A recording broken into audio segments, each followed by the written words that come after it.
Civic ভলেন্টিয়ারদের তো এতে কোনো দোষ নেই, দোষ হচ্ছে ওই পুলিশ সুপারের যারা এরা ঘুরছে। এরকম যদি কোনো জায়গায় আমার চোখে পড়ে সিভিক ভলেন্টিয়ারকে এই জলপাই রঙের পোশাক পরিয়ে নিরাপত্তার কাজে ব্যবহার করা হচ্ছে, আমি দেন অন স্পট সেই সুপার সাহেব বা সেই পুলিশ আধিকারিককে জিজ্ঞেস করব যে কোন অবস্থায় ওনারা আদালতের নির্দেশ অমান্য করছেন।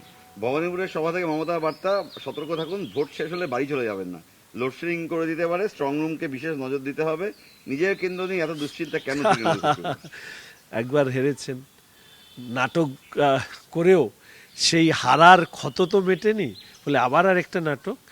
আমি শুধু এইটুকু বলবো যে বর্তমান রাজনীতিতে যতটুকু বুঝি তাতে মমতা ব্যানার্জি ভবানীপুরে এবার হারতে চলেছেন।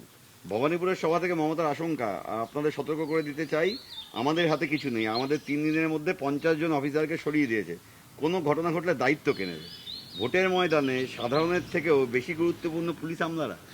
ওনাদের হয়ে যে ওনারাই ভোট করাতেন, ফলে স্বাভাবিকভাবে ওনাদের অভাব, তার যে ব্যথা বেদনা রাজ্যের মাননীয় মুখ্যমন্ত্রীর প্রতিটি শব্দে ফুটে উঠছে।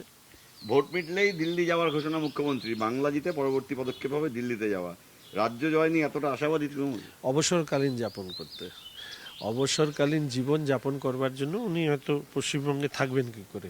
ওনার বিরুদ্ধে মানুষের এত ক্ষোভ অভিযোগ, দিল্লির আশপাশে কোথাও গিয়ে থাকবে, আমি জানি না জায়গা বলেছে কিনা। ভবানীপুরে মার্জিন কমপক্ষে 60,000 হবে, আত্মতুষ্টি ভুলে মানুষের কাছে বারবার যেতে নির্দেশ জনপ্রতিনিধিদের।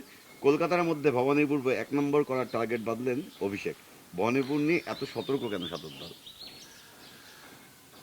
তার কারণ উনি টের পেয়ে গিয়েছেন যে রাজ্যে যে পরিবর্তন, মানুষের যে মুক্তি পাওয়ার যে চেষ্টা, সেই চেষ্টার কারণে এবার ভবানীপুরেও মাননীয় মুখ্যমন্ত্রী প্রাক্তন হওয়ার আগে তিনি তার এই শেষ বার্তাগুলো দিচ্ছেন, এবং এই প্রতিটি কথাতেই শুধু এইটুকু বোঝা যাচ্ছে যে হারের আশঙ্কা তাকে গ্রাস করেছে। নিজেদের ধর্মনিরপেক্ষ বললেও তৃণমূলের সরকার মুসলিমদের জন্য কিছুই করেনি, হুমায়ুনের সঙ্গে জোট বেঁধে বললেন আসাদুদ্দিন ওয়াইসি। দেখুন, এই প্রসঙ্গে আমরা অনেকবার বলেছি, আমাদের বর্তমান রাজ্য সভাপতি সাংসদ তিনি একটি কথা বারবার করে বলেন যে রাজ্যের বর্তমান মুখ্যমন্ত্রী তিনি একটা কাজ খুব দক্ষতার সাথে করেছেন, সেটা হচ্ছে কিছু দুষ্কৃতী জিহাদি মানসিকতার মানুষের হাতে বোমা গুলি বন্দুক দিয়ে তাদেরকে দিয়ে এই সংখ্যালঘু মানুষের ভোটটাকে নিয়ন্ত্রণ করা। সংখ্যালঘু প্রান্তিক মানুষ মুসলিম মানুষের কাছে গিয়ে যদি তাকে আলাদা করে জিজ্ঞেস করা হয় যে এই রাজ্যের সরকারের কাছ থেকে আপনি কি পেলেন, একটা শূন্য ছাড়া আর একটা দীর্ঘশ্বাস ছাড়া তাদের হয়তো কিছুই দেওয়ার নেই। এসআইআই প্রথম সাপ্লিমেন্টারিতে 10 লক্ষ নাম বাদের আশঙ্কা মুখ্যমন্ত্রী। মুখ্যমন্ত্রীর কি আশঙ্কা, এ নিয়ে আমি চিন্তিত নই। যারা অনুপ্রবেশকারী মৃত ডাবল ট্রিপল শিফটেড ভোটার বা এন্ট্রি ভোটাররা আছে তাদের নাম বাদ যাক, স্বচ্ছ ভোটার তালিকা স্বচ্ছ সরকার, এই হচ্ছে আমাদের স্লোগান। 28 লক্ষের সাপ্লিমেন্টারি তালিকা প্রকাশের পরই রাজ্যের আইন শৃঙ্খলা নিয়ে উদ্বিগ্ন কমিশন।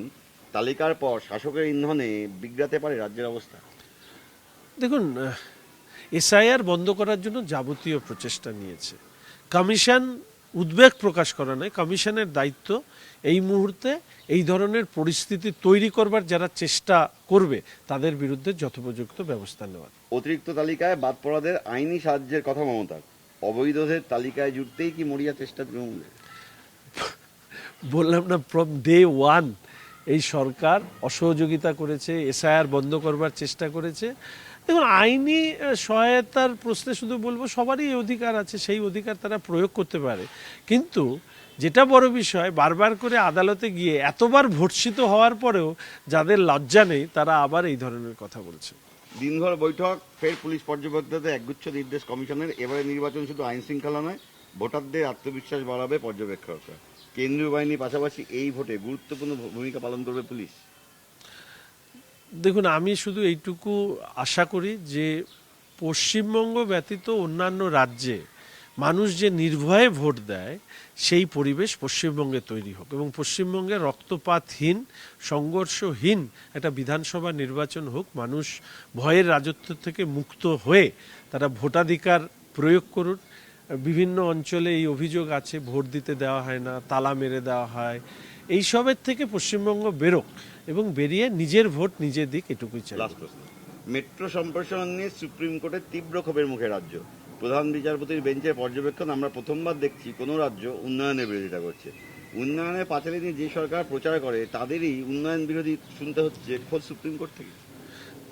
এক ওয়ান লাইনার হতেই পারে, উন্নয়ন বিরোধী সরকার রাজ্যের মমতার সরকার।